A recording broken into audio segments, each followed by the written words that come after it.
Hi, everyone. Thank you so much for joining me on how to stay organized with your clinic work.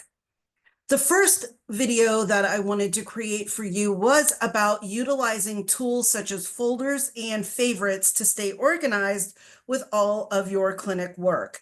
So the first tool that you want to use and utilize to stay organized are your folders. Folders, remember, keeps track of pieces of paper, your cases, statutes, code articles, treatise articles, handbook articles, anything that you need to keep track of your research for your client, for yourself, for your professor in the clinic. So this is a great way to keep track of all the work that you're doing. So I've clicked into My Folders. And now on the top right of the screen, you can click on the little icon that has the plus sign with the manila folder to create a new folder. You can create as many folders as you want, and you can organize them however you see fit to stay organized for yourself or for the clinic work itself. So you might enter in, the client's last name, a docket number, a case name. You can see here on my screen, I just called mine Anna Clinic Client Number 1. Of course, if you were given specific guidelines, you would want to keep track of that information. What's nice is if a client asks you, what have you been doing? What have you found? What research have you done? It's all in one place, and you can actually show them that information relatively quickly. You can show it to them on your phone, on a tablet, or on your computer.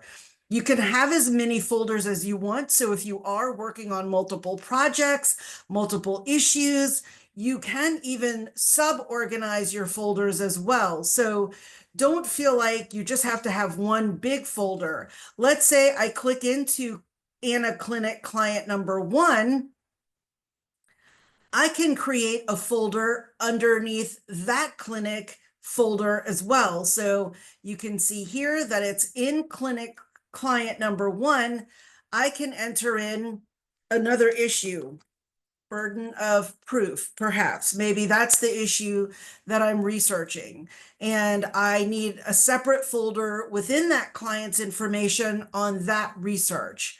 Maybe I also want to create a folder about the transfer of court. So perhaps I need to do some research specifically on that particular issue, and I want to keep it separate. So you can stay organized however you best see fit for your organization, your work in the clinic. And this is actually a great thing to talk to your professors about. What is it that you're going to be doing?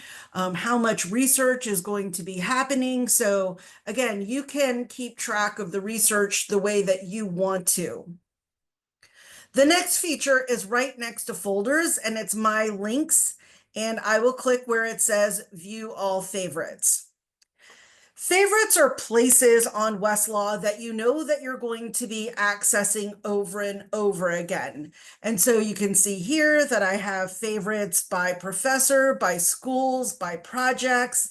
And so I will simply click on the top right where it says Add a Group. And again, I will do Anna Clinic Research. Maybe this is just going to be everything I'm using in my clinic class. I will click Save, and it's going to add a new box for me to start adding databases. So how do I add databases to my favorites? Let's click back on the top left where it says Westlaw Precision. And just for a couple of examples, I'm going to click where it says State Materials, and I'll access Louisiana. So maybe I want to add Louisiana state cases to my favorites, and I can click on Add to Favorites on the top left once I'm in Louisiana state cases and add that into my favorites. I can go back to all my Louisiana information and go into Louisiana statutes and court rules. And I can see here we have the Louisiana Children's Code on kind of the lower bottom of the list. I can add that to my favorites. Another section that you might want to add is in your Louisiana revised statutes. Now, your Louisiana revised statutes is obviously your entire Louisiana statutory code. So you may want to scroll down to the criminal code. So I'll go past all of the court rules. And here we have our Title 14 criminal law. I can add just Title 14 of your Louisiana revised statutes to my favorites. I'm going to go back again a couple of clicks.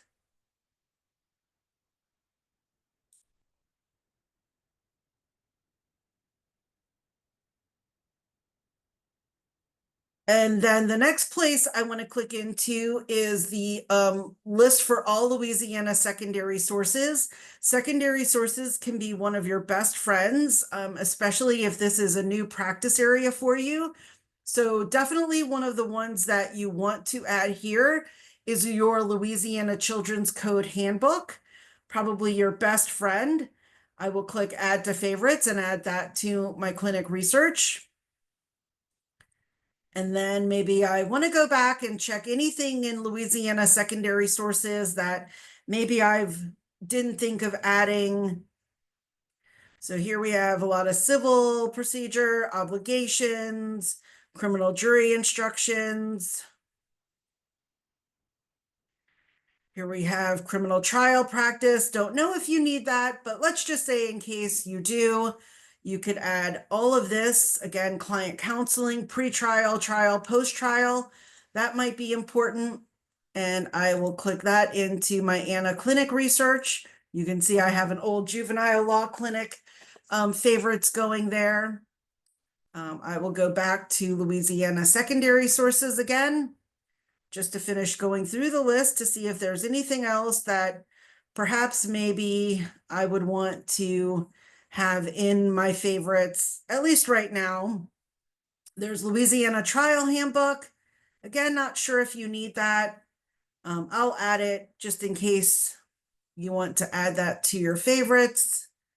Your professors can definitely tell you if you need that or not. I figured just throw it in there. You never know.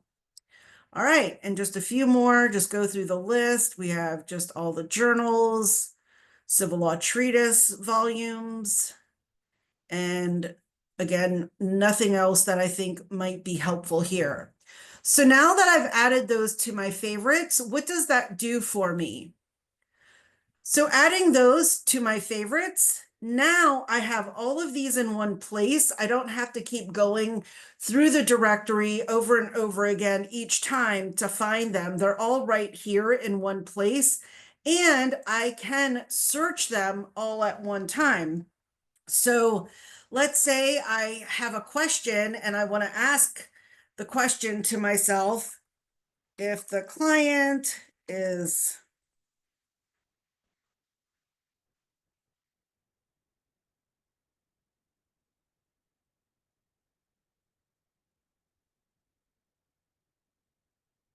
So if the client is eligible to be transferred to adult court, what law governs?